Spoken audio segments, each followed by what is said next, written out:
Hi, I am G. Simone, and I'm here today to talk about the album Such a Feeling that will be dropping June 2023, Black Music Month.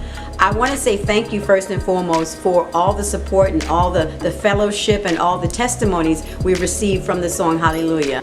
Through the years, I've always been writing. I started writing when I was 16. Poetry, lyrics, I love words, I love writing. That's why, acronology is such another important part of my life as far as breaking down words and understanding words and the deeper sense of what they are. Not so much the definition, but sometimes you have to define words for yourself to go through your journey so that you can absorb positive energy and move forward with less stress and less anxiety. Mama.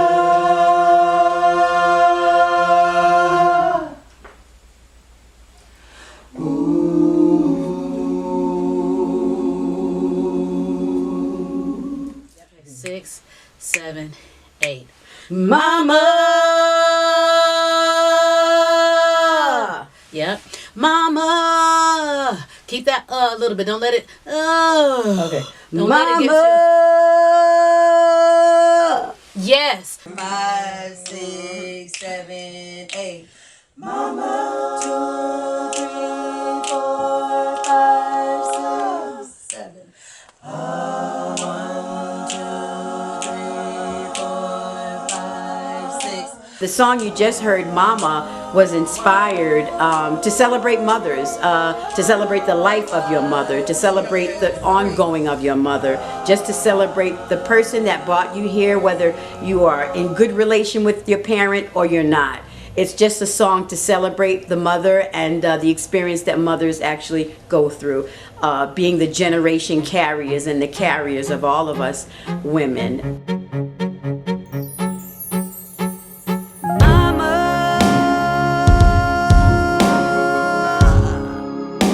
They told me you were gone.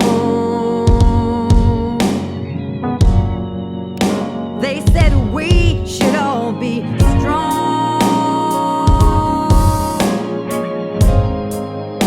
so that you can carry on.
Peace and welcome to the Temple of Hip Hop. I am KRS-ONE.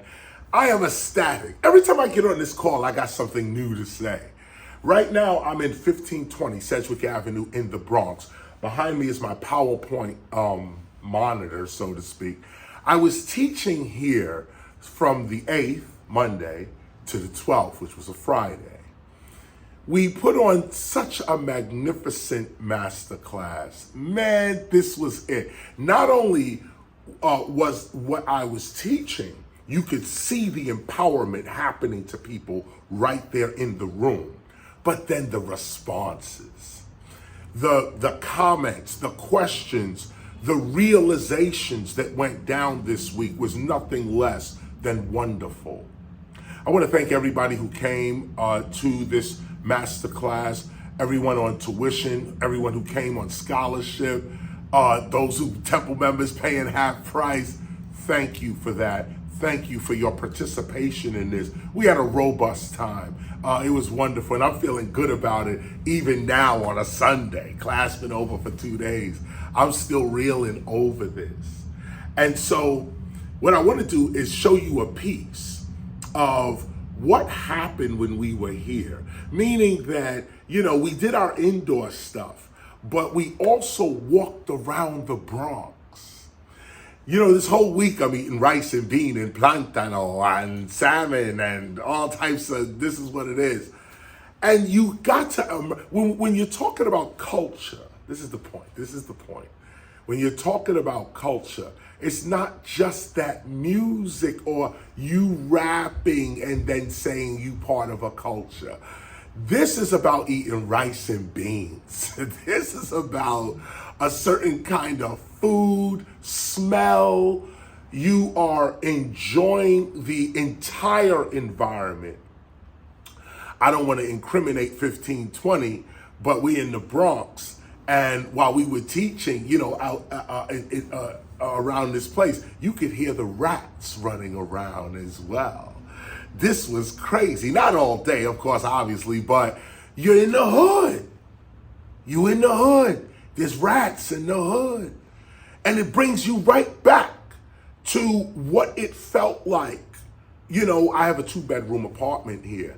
And you think about how a family, like Kool Herc's family, a family of 6 kids, and then 2 adults, mother and father, living in a 2-bedroom apartment here at 1520 Sedgwick Avenue. Now maybe, okay, they had a 3-bedroom, maybe. This place goes up to a 3-bedroom. You still cannot imagine really what's going on here. And so to be immersed in this kind of a situation, I've been living here all week. Son One and Joey actually slept here. Okay, one of the first Temple members to actually get that off. Congratulations. But we've all been living here, eating here, teaching here. And not only has it been a blessing to us, it's been a blessing to everyone around us. The tenants are peeking in. They trying to get in. A few actually came in. Actually, big up to Miss Davies, Miss Geraldine Davies, who dropped in on us as well. Shout out to Miss Gloria Robinson, who dropped in on us as well. It's been a wonderful situation. And by the way, that's the Tenants Association I just mentioned. Man, it's been a wonderful situation. The lesson was powerful. We were teaching hip hop cultural specialists. Tier 1, level 1, but nonetheless, real cultural specialists. I revealed the secrets. I revealed that quick lesson, how you become a specialist in 1 week. We crammed them. Pens and pads were out. People were taking notes. I told them, you better get this. And every line out my mouth was worth you writing down. We started with, I'll show you some of the books. We started with this one, the museum, the Manual of Museum Management. This one right here. This is the one I started with when some 10 years ago. When we first started engaging the idea of creating a hip hop museum. Of course, we were speaking about a hip hop museum since before 1994, But when I started to really travel the world and go to museums, because I started investigating museums by going to them, looking at the architecture, looking at how they display the object, looking at how they bring the people in and take the people out. I started studying that really about some 15 years ago, but I got this book about some 10 years ago, and I started reading it, and it was wonderful. It was absolutely wonderful. Started putting notes together. But when I put the notes together, just for my own, articulation, to be able to say, well, I understand how to manage a museum, and let me be able to articulate that, I learned that other museum curators didn't even read the book. Once you read the book, you walk into this place, you realize everybody's breaking the rules. And so, that was just a breath of fresh air on that, the Manual of Museum Management, a really good book, nice insight on how to manage a museum. This one here is the Manual of Museum Planning, a thicker book, the Manual of Museum Planning. Obviously, you can see it's a thicker book, but this here talks about how to actually structure your museum. The staff you need, the equipment you need, the furniture you need, even the dimensions of the room and why, the lighting, all of that within this. Finally, we came to a more activist approach to museums, and this was Museum as Agents of Change. Museums as Agents of Change. All three of these books are excellent. Absolutely excellent. If you want to get these books there, well, the first one, the blue one I mentioned, the Manual of Museum Management, that's about $75. The other one, I think it's about the same thing as well, about $75, $80. And this one here, small paperback, I think this one is $25. $25 on this. I think that's what I'm reading here. And so this is the more activism. This is activism. This is museum curators, people who have been curating and creating museums for many decades, okay? 30, 40 years, 50 years, these people are writing now. And what I like about this book is that it was written and published, or actually published after the pandemic. And I say written and published because that's the way it reads. Even the author says things like, after the pandemic, museums suffered staff losses. This is fresh. This is fresh. And the message that they're trying to show us here with this freshness, the message they're trying to show us is that, again, everyone's breaking the rules, but that museums should become more human-centered, become more people-driven, more community-driven. Right now, museums are off from the community. In fact, one of these books here talks about how our museum staff or the so-called scholars of the museum feel as though they don't have to talk to the community when they're putting up artifacts that are from the community. We talked about the origin communities, how museums have to have great relationships with those that make the objects in their museums. Like, especially if you're dealing with ancient culture and stuff like that, you're not going to get the actual artists, but you can get the artists as people. The culture of the artist is still happening. You should have a relationship. Well, this is more of what these newer museum curators are bargaining for, asking for, basically begging new museums to undertake, to adopt this kind of attitude, people-centered museums. So obviously the reason we read these three books, or portions of these books within this talk, is because we were training 1520 community center curators, hosts, guides. I went through this with you guys before. We're putting an exhibit right here at 1520 Sedgwick Avenue. We're going to put an exhibit in here. But the exhibit is going to be curated and taught by hip hop's cultural specialists. So we started this training now. So when August 11th comes, our hip hop cultural specialists will be able to take morning tours, afternoon tours, evening tours, all of us speaking the same language, all of us taking about 30 people at a time through the exhibit. The exhibit is RSVP. You can go to hip hop 50 years at gmail.com. And that's the quick way to reserve your space right now. But 1520 just put its website up, birthplaceofhiphop.nyc. You could go there as well. I don't know if you can RSVP yet, but we're going to make sure that you can. But information on what you get when you RSVP and all of that is going to be popping up over there. Make sure you stay tuned on that. Obviously, thetempleofhiphop.org always has the central information. As soon as we get it, we put it right up. Speaking of that, Hip Hop Appreciation Week this year, May 15th to the 21st, with the 14th as Mother's Day. Shout out to all mothers right now. Big up to you in the sound of my voice. We appreciate you and we love you. Mothers everywhere. Simone is dropping a special song just for this occasion right here. Now, it's not just for this occasion. You celebrate your mother all year round. You know what time it is. And also, Simone is dropping her album, Such a Feeling. And notice how I said it. Such a Feeling. Drop the G. Such a Feel In. Ooh. She's dropping that album in June 2023. Second single off that album. The first was Hallelujah. Second single is called Mama. You don't want to miss this. On, I don't know when this thing is actually happening. I don't know when this is actually happening. Well, Simone is going to be out and about.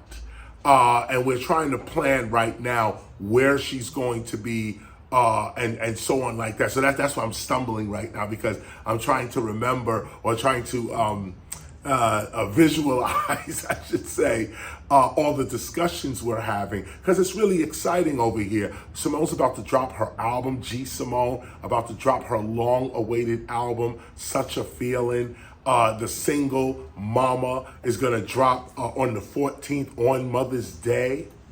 And then obviously after that is Hip Hop Appreciation Week. This is what I'm trying to get out right now. This is an exciting week we're having right now, and I can't even get it out my mouth, okay? Bear with me. Let me keep moving. So you got Hip Hop Appreciation Week. The week begins the 15th on the Monday, of course, on the Monday. And actually, Son One, if you could help me, go to the freestyles real quick so that I could read about Hip Hop Appreciation Week. That's what we're going to read today from the gospel. So Hip Hop Appreciation Week begins tomorrow, officially tomorrow, Monday. But obviously, the festivities, as we have been planning them, the festivities begin on Thursday. Most of us are coming in on Thursday. Most of the temple is coming in on Thursday. So we planned for that Thursday, Friday, Saturday, Sunday. Here's what's going on. Here's the first part of what's going on. Thursday, the 18th. Oh, and by the way, those that are flying out, you're going to get this itinerary that I'm speaking right now with more dates. More time schedules and addresses. We're whipping this together right now. And let me also say, the reason why we're getting this together at a late stage is because you remember last week, I said that Columbia Pictures was looking at the Temple of Hip Hop and wanted to give us, X amount of dollars to rent the place out. And it was during Hip Hop Appreciation Week. For us, it was a win-win. If you come with the bag, we'll take the bag. And there it is. You shoot your movie. We still have access to the temple. We still have, obviously, our rooms and stuff like that. But somebody will be in there shooting a movie. So we were altered, so to speak, because they were shooting a movie. But we're trying to raise money for our exhibits, for the 50th, and all this type of stuff. So that's why Columbia, the location scout, talking to us in this way was a good deal. That's a win. The other win was if they said no. we're not going to do it. So great. We're back in our temple and we're able to do what we was planning to do from the beginning.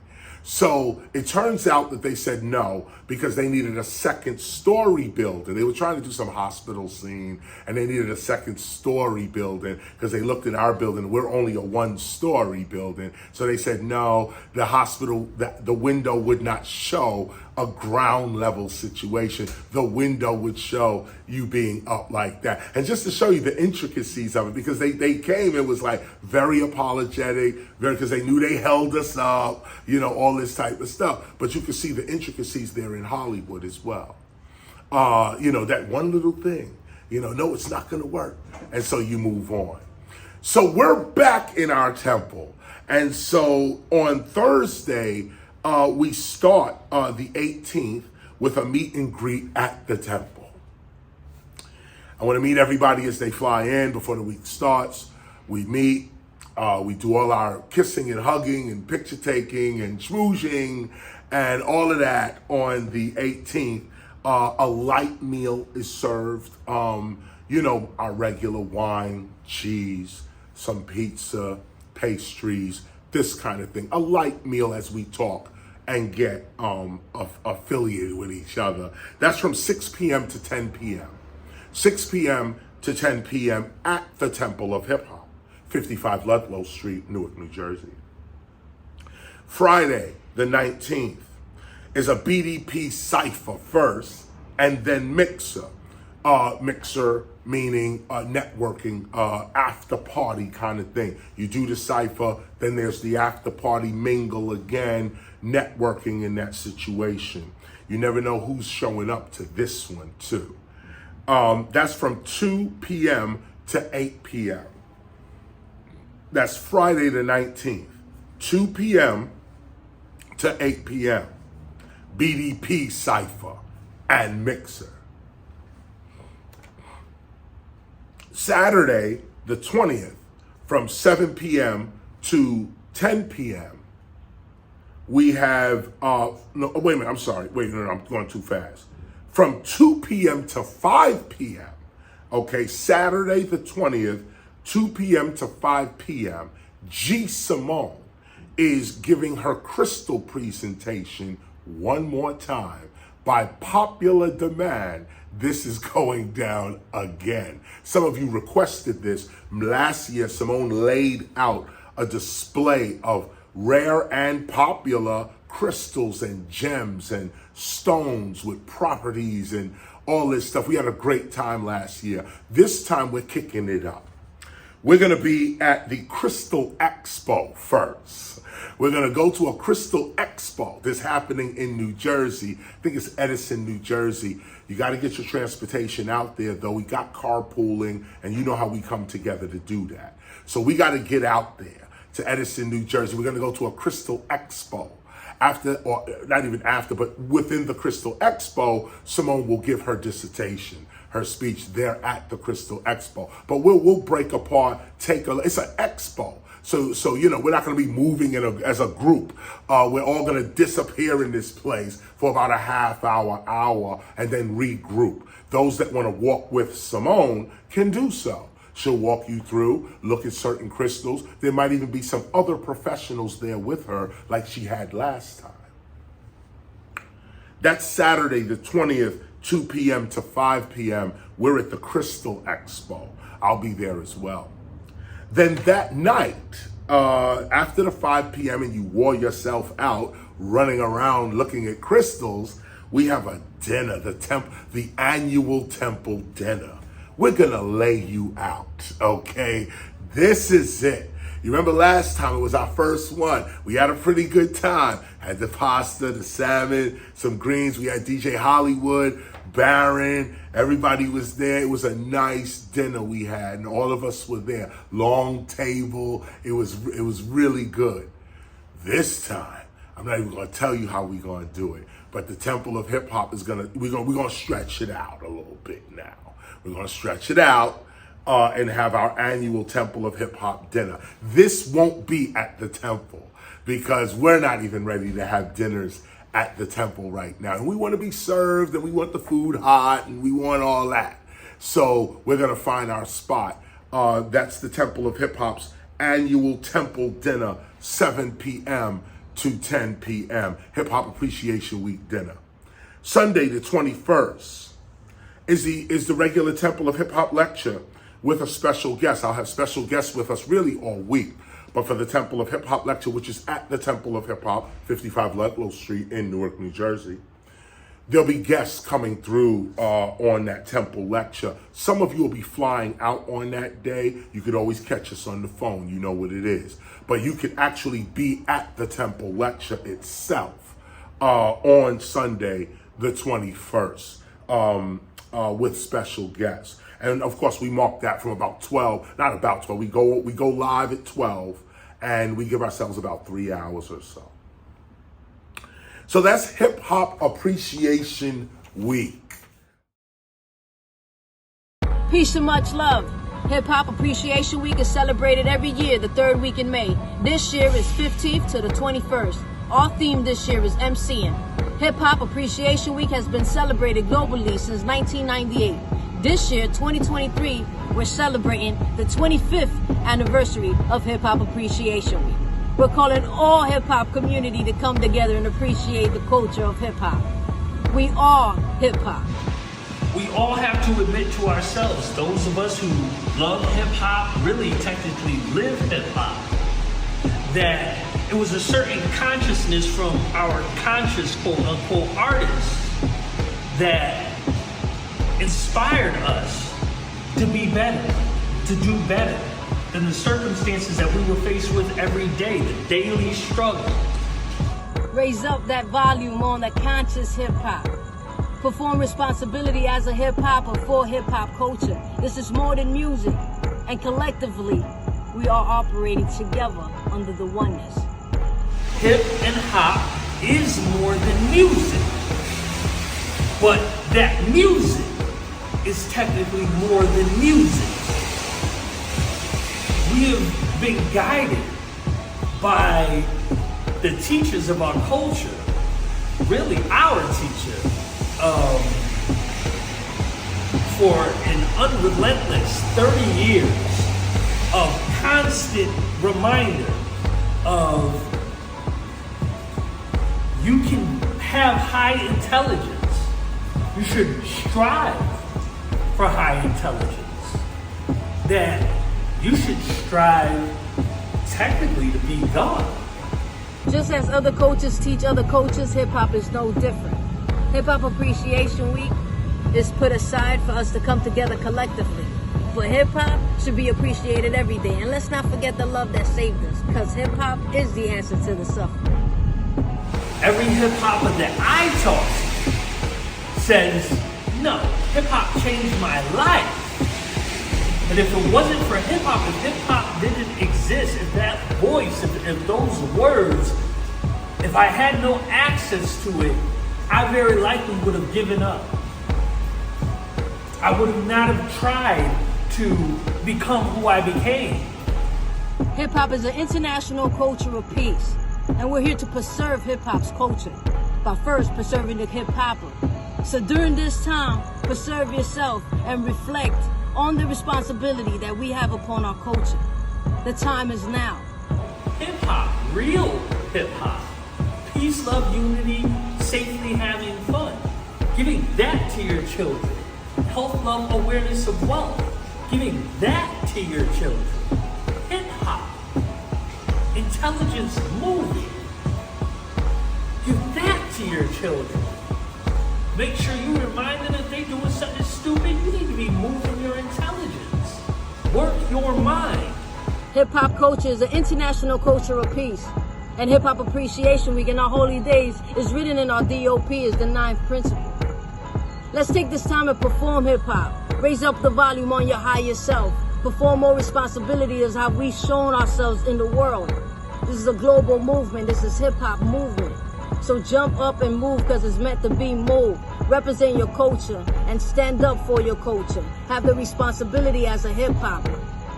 And with this awareness And this is what it really is, the awareness of hip hop, the awareness of what it's done, of what it's given us, of how it's lifted us up. This is the point. This is why we appreciate hip hop.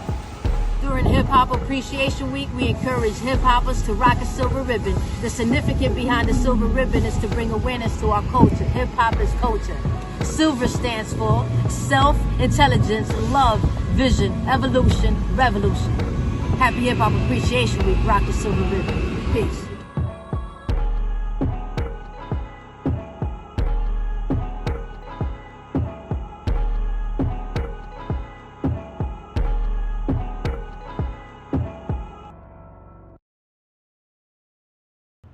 Even though each day is allotted its own verse. Now, those of us that know, we're reading from the freestyles, okay? We're reading, actually, this actual overstanding is called the freestyles. And this is not a coincidence either that it's the freestyles, and this is where Hip Hop Appreciation Week is being discussed. And here's the coincidence.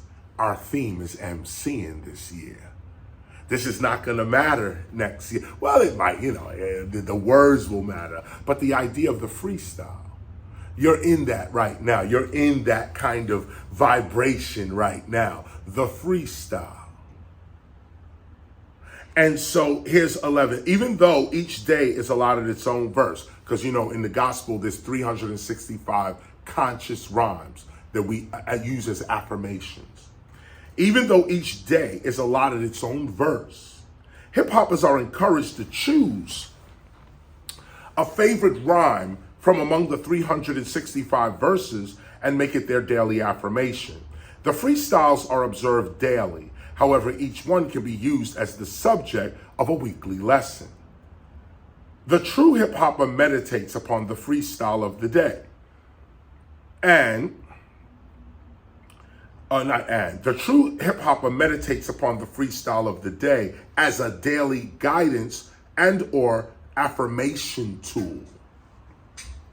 Within the daily order of the freestyles, hip-hoppers are encouraged to fast every 7 days, regardless of when the fasting day appears within the month. Every 7 days does not mean every Sunday, and fasting does not always imply the lessening of one's food intake. Here, fasting simply means to lessen your intake of sugar, salt, dairy, flour, alcohol, tobacco, meats, marijuana, and other intoxicants, as well as certain people, places, thoughts, money spending, talking, and other addictive habits every 7 days, or abstain from many of these events, people, activities, and products altogether. Now, that is the high level standard that our temple asks us to rise to. Like I said, you notice how all of this is mentioned from certain seasonings to meats to smoking to drinking. This is what our culture does. So we're not saying, you got to abstain from all of that. But during this week, this is the time you might want to lessen these harmful things that like I say all the time, I like drinking wine, okay? Give me a good bottle of wine. You got a friend over here.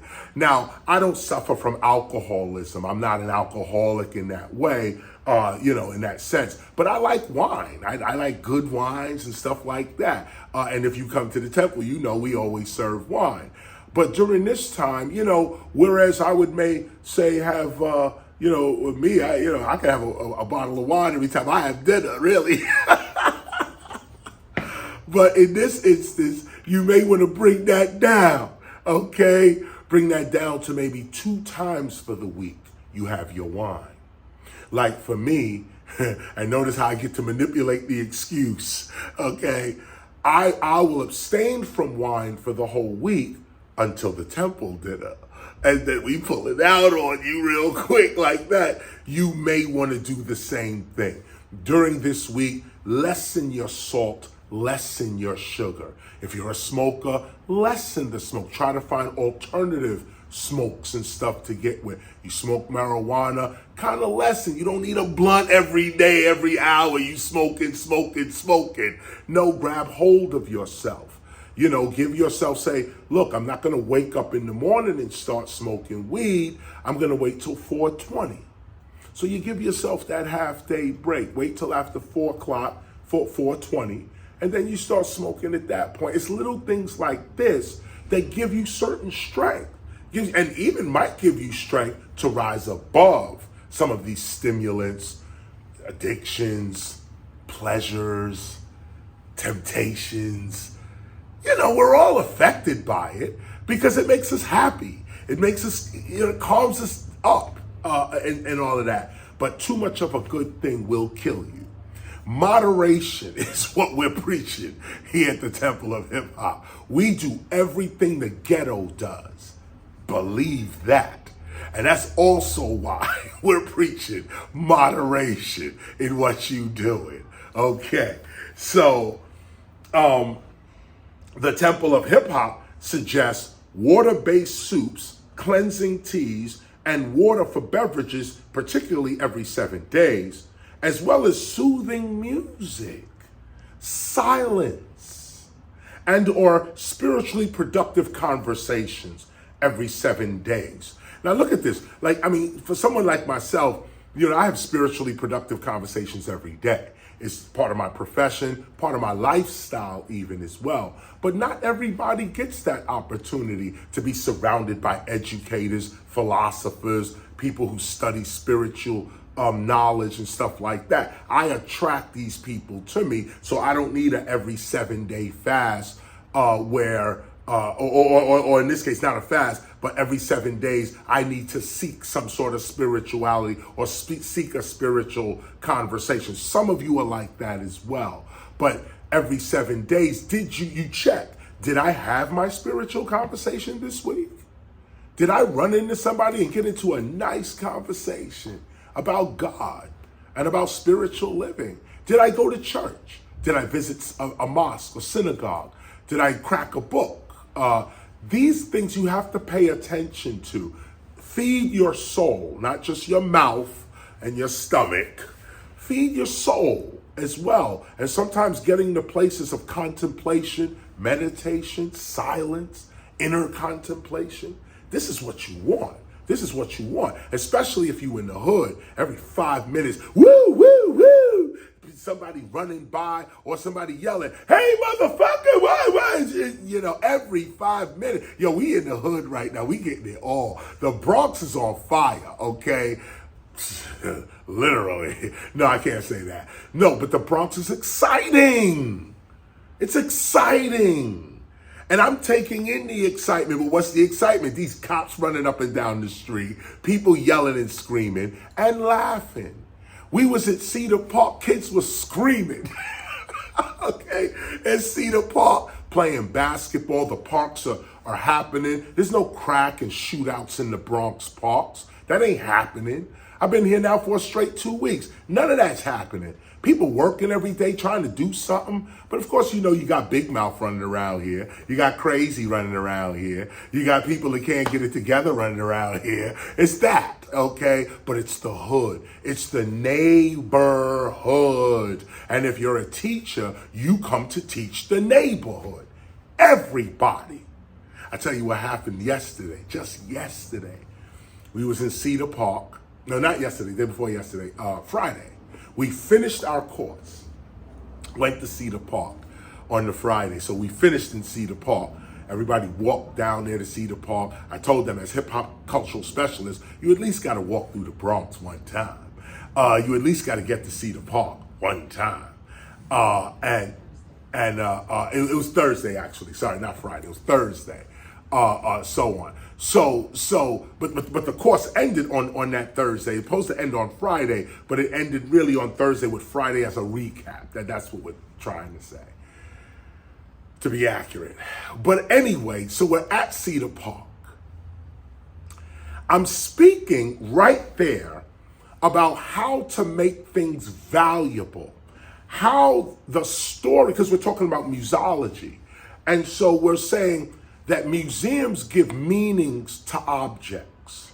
They interpret meaning, they collect meaning, they teach meaning of objects. And whoever controls the meaning of something controls its value as well. I was teaching this in Cedar Park. While about 10, 11 of us are standing around listening to KRS-ONE talk, young kids who were playing basketball stopped playing basketball. They must have been 10, 11, maybe? They stopped playing basketball and came over to hear me speak. Now, I'm not even speaking to them. I'm speaking to adults, okay? They come over, they hear me talk. So they hear me say, or they see me. I reached on the ground and I picked up a twig on the ground. And I said, this is a worthless twig I picked up off the ground. But because it is here in Cedar Park, KRS picked it up and I'm using it as a teaching example of my lesson of how to raise value in that sense. Because I'm doing that, I was teaching the crowd right there that I can raise the value. Say again? Yes. People are starting to come in for the actual course now. I have another course I'm running actually, and actually is beginning to start. So let me speed this up a little bit as well. As you know, our session is going to be a little shorter than what it normally is, because we done ended the gospel now. We done finished reading our entire book. So let me finish the story real quick and speed this up. I'll finish reading what we started real quick, but I see the class is starting to come in. I have another class I'm actually doing right now. Let me finish this up right quick. So we're out in Cedar Park, and these young kids hear me speak. I'm telling them, the story you tell about an object is going to be its value. You can turn anything into value based on the story that you're telling about that object. So I picked up a twig and told them that. Now, when they saw me give the example of the twig being worthless in 1 minute, then because I told a story about this twig, it became valuable right before their very eyes. They then, these young kids, 9 years old, they immediately went, got a twig.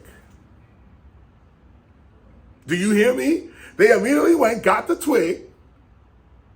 They asked me to hold the twig. I held the twig for them. They took a picture of me and the twig. They then took the twig back and posted it on eBay for $1,000. I kept teaching. They did this right there. These are young 10-year-olds. They had no fear, no thought, no doubt, no nothing. They took the twig. They heard what I said. They took a picture, took the twig, me, and the twig, and said, this is from Cedar Park, and they put it on eBay for $1,000. Do you know that when I looked at this guy's camera, one of their cameras, I just glanced at it real quick. I just glanced at their camera. They had on their camera somebody saying, is this negotiable? Do you understand? Do you understand? These kids were playing basketball just 5 minutes ago with nothing but the basketball. And all four of them are sharing it, okay? They had nothing. They kids from the Bronx. They heard the teacher in the park. They did what he said do, and now they're in a business. Whether somebody pays the $1,000 or not, they went up with an idea that got them attention. 5 minutes ago, you couldn't even dream about getting $1,000. 5 minutes later, you that close to it? This is beyond any kind of philosophical theory. This is the practical application of your mind. And that happened yesterday. Let me take a break and give you a clip. Some of y'all just don't believe this, okay? Take a look at this. Do you understand what this park means? This is the birthplace of hip hop. Y'all know what hip hop is, right? Okay. Well, this is where it started. Back in 1973, we used to come here and go right over there to that light pole and play music in the park. And we were your age, just like this. And we used to come here and we used to find stuff like this. And we used to make it into other stuff. We didn't let the garbage just stay like this. We turned the garbage into tools and clothes and all types of stuff. We used to transform this. But guess what? This tree is not going to transform itself. It is you that's going to transform this tree by the story that you tell about it. This tree don't mean nothing to nobody until you tell a different story about it. When you control the meaning, you control wealth and value. Wealth and value based on meaning. Now me, I may actually come back and get this. I just showed it to them. It might not be here tomorrow. But the point of the matter is I got this. And I'm gonna walk around with this now. This is our historical deal right here. This is the teacher twig. The teacher's twig. I use this to explain a point in Cedar Park. I will sell this. It will be on auction. Those that would like the teacher twig, I think the price starts at about 5 G's. It's your tree. Look at this. Look how quick young people's minds instantly know what's up. Now you got to tell a story. Let me help you with that. Give me that. Never give your power away. Come on, man. What are you doing? All right, no, real talk. Let me get this. No, here's what you do. You film him holding the power. Now here we gonna go. My man just picked this up from the floor right now. This is a part of what is Cedar Park. This is where hip hop started, Cedar Park. Now he just got a piece of Cedar Park. And on top of having a piece of Cedar Park, he's talking to KRS-ONE at the same time. This dude is hot. So at the end of the day, this twig is now a historical document. What's your name? Miguel, I'm Chris. What's your name? Ivan, what's your name? Hussein? Hussein. What's your name? Muhammad. See that with some power behind it. At the end of the day, you guys can tell the story of this with all of us standing here. You have a historical document in your hand. Now I dare you to put this film and this on eBay. Don't front. Take this film, take this twig, throw it up on eBay, start the auction at 2 G's. Start the auction at $2,000. Come on, your parents need that money right now. You've just raised the value of this. You chilling with KRS-ONE in Cedar Park right now. We making history right now. Now, how you gonna tell a further story about this? What story can you put to this to make it more valuable? I got mine. I got mine. Peace and welcome back. So you see what I'm saying, right? These kids did what they wasted no time. They didn't doubt, they didn't anything. They just heard the knowledge and applied it. How hard is that for adults? How hard that is for us to hear something and actually adopt it and move on it, act on it. That's what this is all about. Let me finish reading this real quick.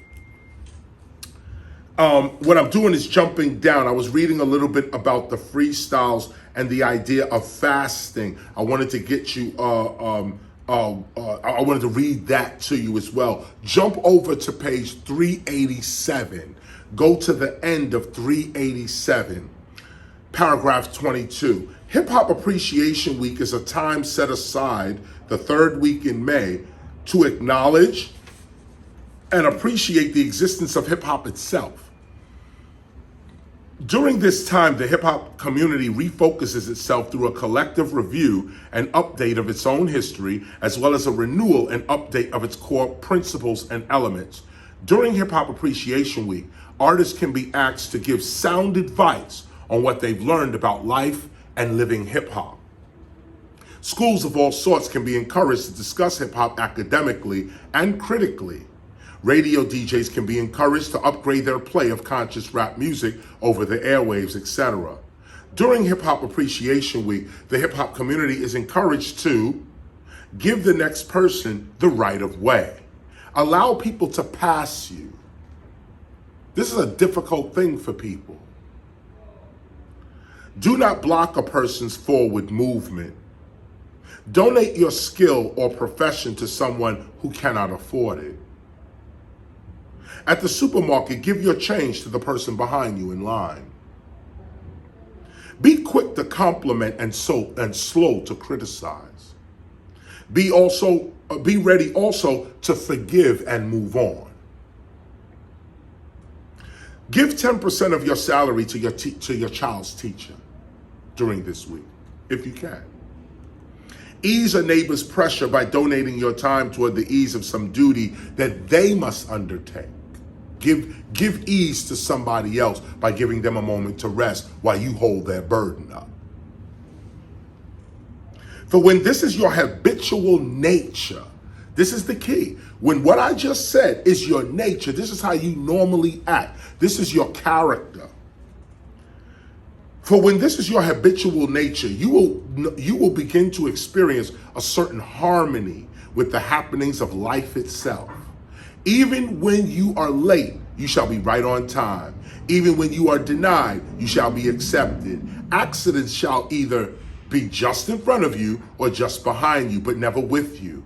And even if you are in an accident, it shall be for your own good and for the good of others. Never worry.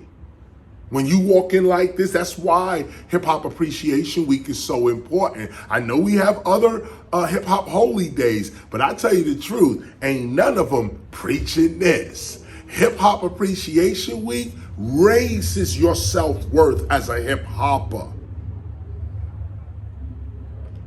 When you are denied, you shall be accepted. Accidents shall be either just in front of you or just behind you, but never with you. And even if you are in an accident, it shall be for your own good and or for the good of others. Never worry. When you are sick, it shall be so that you may become healthier. Even those who may rise up against you shall fall victim to their own evil plans. Where others must pay for everything they get, you shall receive useful things freely. Everything that you lose shall be returned to you. Anything stolen from you or lost shall indeed return to you twofold. For when you make the decision to serve life, life itself shall indeed protect and serve you. For you will begin to notice a certain intelligence governing and guiding the happenings of your life. Do not be astonished by it. Do not overthink or marvel at the supernatural activities of your life. Only accept them as normal. Expect it. For if you show any fear, doubt, or surprise, you will show yourself not to be ready at all, really. Simply go with the flow. Follow life's outcome willingly. And there it is. This is the Gospel of Hip Hop's read. I just wanted to read that real quick because it is Hip Hop Appreciation Week. Let me tell you something else that happened, and I want to cut to this clip. That while we were out there with these kids, okay, something else happened. They started calling around. What was the gentleman's name? Spicy Nice. Spice Nice. Spice Nice. I keep saying spicy. B-Boys, originally B-Boys Spice Nice. Right. And transcended to the DJ. B-Boy Spice Nice rolled up on us. They saw us in the park teaching. Somebody else called up his man. Yo, KRS is in the park teaching. You need to get down here. So dude drove down, but he is a teacher himself, a hip hop historian. He came down, started dropping knowledge on us. I just told the temple about one poll that I remembered the DJs DJing at. He came, verified all my knowledge. Yeah, Chris is right with that, and that's happened there. But now let's go further. He took us all around the block. We were there. We were here. Shout out to Tony Tone, but he had a scathing story with the Cold Crush and battles and how DJs would just, you'd be out there DJing in the park and somebody would show up with a whole nother sound system and just start playing in the park, trying to drown you out the whole time. It was amazing. He dropped this historical knowledge on us and also the names of the DJs that were here before, during, and after Cool DJ Herc. You know we was livid, okay? We was like, everybody was writing, phoning, trying to get this knowledge. So we've set up a conference with him and the other DJs that were also here so we could hear their story and begin to really piece together the true story of hip hop. It's never ending. We're never gonna get to the true story, but the search for the true story reveals truth over here, facts over here, information and research over there, and this is what raises our self-worth as teachers, that we know what we're talking about, that we have witnesses, we've cross-referenced information, we're diligent about it, people are coming up and offering information. Yes, indeed. Yes, indeed. This is the scholarship. So let's take one more break. I'll be right back. Let's take one more break. I want you to see, or listen, I should say, or listen and see, Spice Nice, DJ Spice Nice, started as a b-boy, ended up a DJ. All of this in the early 70s. Check this out. So you're saying that there was multiple DJ sets, and they used to they used to call it conventions. Actually, it was just they called it convention because we wanted to give it more prestige. But basically, it was just a bunch of DJs coming out, and the Jamaicans do it now. They call them sound clash, not sound clash. You know when they go in, they get like a warehouse, and they battle. Right. You only can have 8 bass bottoms and 8 tops of your choice. And then they set up next to each other, and they would see who plays the best, you know, who sounds the best. They listen for sound quality, 3-way system and stuff like that. You know, real dinosaur stuff. That's what they do now. But back then, we was doing that to each other. We would roll up. You could be in the park, got 300 people out here rocking. And here come a van pulling up in the park like, who's that now? Right. Right? Am I right? Yeah. Oh, yes. Am I right? And then they just set up and they come over and they let you know y'all boom. They never really said they wanted to battle because it wasn't aggressive, but you knew that. So now as soon as they walked away and they start setting up, you huddle up. All right, so now what do you think we're gonna do? We gotta pull this record out. Don't play this because we want to see. It was like a football game. And imagine people playing. You come out here, play your music, and you out here jamming, and somebody else just pulls up on you. They used to roll up on me all the time. But wait a minute, it takes at least an hour to set up. Yeah, back then because you're carrying records and crates. It's nothing digital. So y'all playing, and you seeing these dudes set up. I still got my original 1200s from when I used to play this. My turntables are 40 years old. I mean, I got Serato, I still DJ. So, my turntables right now, I got 3 of them. Cause we always, if you remember, we always came out with 3 or 4 turntables. I always saw that, but you know what? Over the years, that disappeared. It did because nobody followed us. Bro, I don't know evidence to that. I got video. Peace and welcome back. This is the Temple of Hip Hop. You see what I'm saying? That's amazing knowledge. We just out in the park getting this, okay? This is how hip hop is taught. The organization of our actual eyewitnesses. My brother dropped mad jewels on us and we're going to follow up. This is going to conclude our talk today. This is the Temple of Hip Hop. I am KRS-ONE. The Temple of Hip Hop is a hip hop preservation ministry, archive, school, and society. We started in 1996 with the affirmation, I am hip hop. Man, it's been a ride ever since. Rap is something we do. Hip hop is something we live. You are not just doing hip hop, you are hip hop. These sayings, these affirmations are creating and have created the greatest hip hop, really the greatest urban culture in the world today, hip hop. And I say it this way because rap is something we do, hip hop is something we live, had to be taught to our community. And that's why our teachers, all hip hop teachers, are so important. If you're a hip hop teacher out there, I urge you, get with the Temple of Hip Hop. Become certified. Get that deep knowledge and that understanding that's not in books, yet at least, not in film yet. It can only be found here because we're doing the work. We're doing the cultural work. And as you do the work, you make these discoveries. So again, this is KRS-ONE, the Temple of Hip Hop. I'll see you next week. Happy Hip Hop Appreciation Week. Peace.